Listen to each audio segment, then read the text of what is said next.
আসসালামু আলাইকুম। জানিয়ে দেব এই মুহূর্তে হাতে পাওয়া সর্বশেষ ভয়ঙ্কর কিছু আন্তর্জাতিক আপডেট বাংলা সংবাদ। শুরুতেই থাকছে সংবাদ শিরোনাম।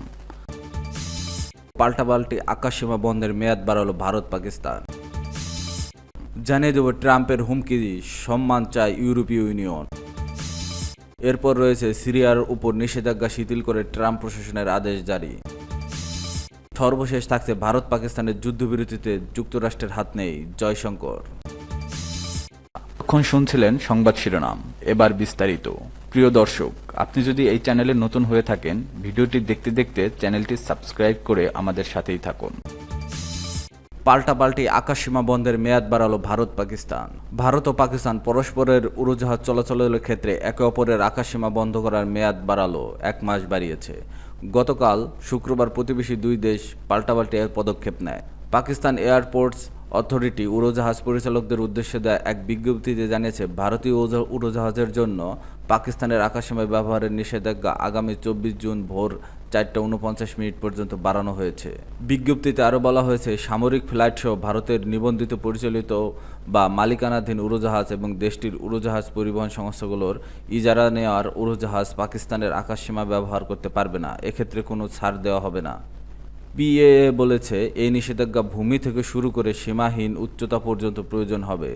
নির্দেশনার আওতায় কোনো ভারতীয় উড়োজাহাজ পরিবহন সংস্থা বা নিয়ন্ত্রকের ফ্লাইট পাকিস্তানের আকাশসীমার প্রবেশ বা অতিক্রম করতে পারবে না। তবে অন্যান্য আন্তর্জাতিক উড়োজাহাজ পরিবহন সংস্থা এই নিষেধাজ্ঞার আওতায় পড়বে না। ভারত নিয়ন্ত্রিত কাশ্মীরের পেহেলগাম হামলার ঘটনার পর গত মাসে ভারত ও পাকিস্তান প্রথমবারের মতো একে অপরের আকাশসীমায় নিষেধাজ্ঞা আরোপ করে। ট্রাম্পের হুমকি, সম্মান চায় ইউরোপীয় ইউনিয়ন। ইউরোপীয় ইউনিয়ন থেকে যুক্তরাষ্ট্রের আমদানিকৃত সব পণ্যের উপর 50% হারে শুল্ক আরোপিত হুমকি দিয়েছে মার্কিন প্রেসিডেন্ট ডোনাল্ড ট্রাম্প। তার এমন হুমকির পরেই বাণিজ্য প্রধান বলেছেন, 27 সদস্যের এই সংস্থাটি যুক্তরাষ্ট্রের সঙ্গে একটি বাণিজ্য চুক্তি করতে অঙ্গীকারবদ্ধ, তবে তার ভিত্তি হবে সম্মান, হুমকি নয়। এদিকে শুল্ক ইস্যুতে কঠোর অবস্থান নেওয়া ট্রাম্প বলেছেন, যুক্তরাষ্ট্রের তৈরি হয়নি এমন সব আইফোনে 25% আমদানি শুল্ক আরোপ করা হবে।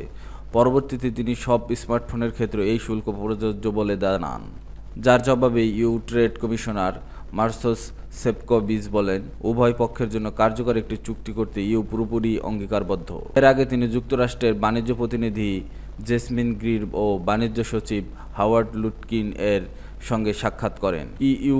ইউএস বাণিজ্য পরিচালিত হতে পারস্পরিক সম্মানের ভিত্তিতে, হুমকি নয়। আমরা আমাদের স্বার্থ রক্ষা প্রস্তুতি আছি বলে জানান বাণিজ্য প্রধান। এর আগে শুক্রবার ডোনাল্ড ট্রাম্প দুই পক্ষের মধ্যে চলমান আলোচনার ধীরগতিতে উষ্মা প্রকাশ করেন। তিনি বলেছেন, তার পরিকল্পনা হলো 1 জুন থেকে শুল্ক কার্যকর করা। সামাজিক মাধ্যম সোশ্যাল ট্রুথে ট্রাম্প লিখেছেন, তাদের সঙ্গে আমাদের আলোচনা কোনো দিক অগ্রসর হচ্ছে না। গত মাসে ট্রাম্প এর অধিকাংশ পণ্যের উপর 20% শুল্ক আরোপ করেন, তবে পরে আলোচনার জন্য সময় দিতে এর অর্ধেক 8 জুলাই পর্যন্ত স্থগিত করে 10% বহাল রাখেন। ডোনাল্ড ট্রাম্প বলেন, যুক্তরাষ্ট্রের তৈরি হওয়া বা নির্মিত পণ্যের উপর কোনো শুল্ক থাকবে না। আমি কোনো চুক্তির সন্ধান করছি না, আমরা চুক্তিটি তৈরি করেছি। এরপর তিনি বলেন, ইউরোপের কোনো কোম্পানির যুক্তরাষ্ট্রে বড় বিনিয়োগ হলে তিনি এই নিয়ে বিলম্ব করতে রাজি আছেন। ইউরোপীয় ইউনিয়ন যুক্তরাষ্ট্রের সবচেয়ে বড় বাণিজ্য অংশীদার।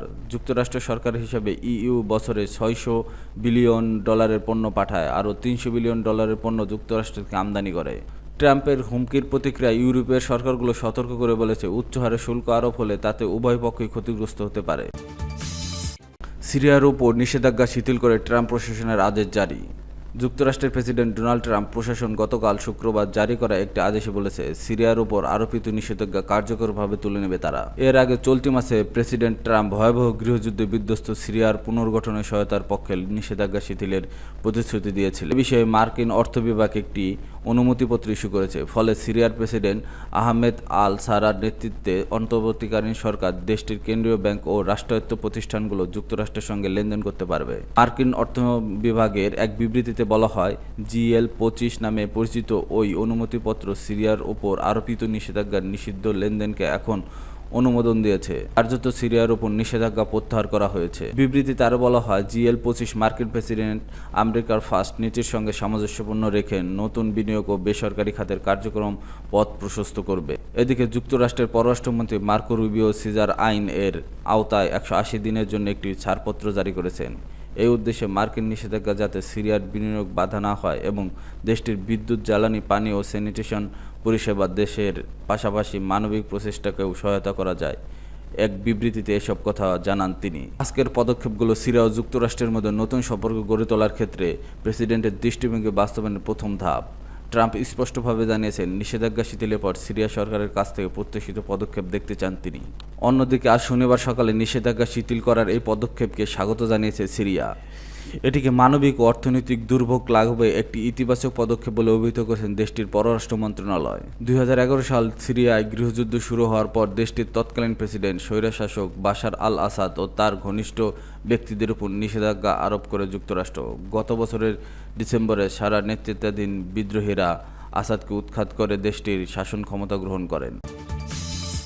ভারত পাকিস্তানের যুদ্ধবিরতিতে যুক্তরাষ্ট্রের হাত নেই বলেছেন জয়শঙ্কর। ভারত পাকিস্তানের মধ্যকার যুদ্ধবিরতিতে মার্কিন যুক্তরাষ্ট্রের কোনো হাত নেই বলে মন্তব্য করেছেন ভারতের পররাষ্ট্রমন্ত্রী এস জয়শঙ্কর। শুক্রবার নেদারল্যান্ডসের এক সংবাদ মাধ্যমকে একথা জানিয়েছেন তিনি। ভয়েসে ভেলের এক প্রতিবেদনে বলা হয়, অপারেশন সিন্দুর এবং পরবর্তী ভারত পাকিস্তান সংঘর্ষ নিয়ে প্রশ্ন করা হলে জয়শঙ্কর বলেন, দুই দেশের মধ্যে যুদ্ধবিরতির চুক্তি একেবারেই দ্বিপাক্ষিক, সেখানে তৃতীয় কোনো দেশের হাত নেই। তিনি বলেন, 10 মে পাকিস্তান ভারতের সঙ্গে হটলাইনে যোগাযোগ করে, তার ভিত্তিতে যুদ্ধবিরতির সমঝোতা হয়।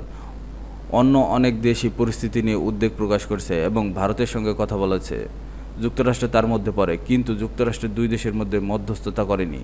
জয়শঙ্কর বলেন, মার্কিন পররাষ্ট্র মার্কো রুবিও এবং ভাইস প্রেসিডেন্ট জেডি ভ্যান্স যথাক্রমে আমাকে এবং প্রধানমন্ত্রী নরেন্দ্র মোদীকে ফোন করে আশঙ্কার কথা প্রকাশ করেছিলেন, কিন্তু যুদ্ধবিরতি চুক্তিতে তাদের কোনো হাত ছিল না।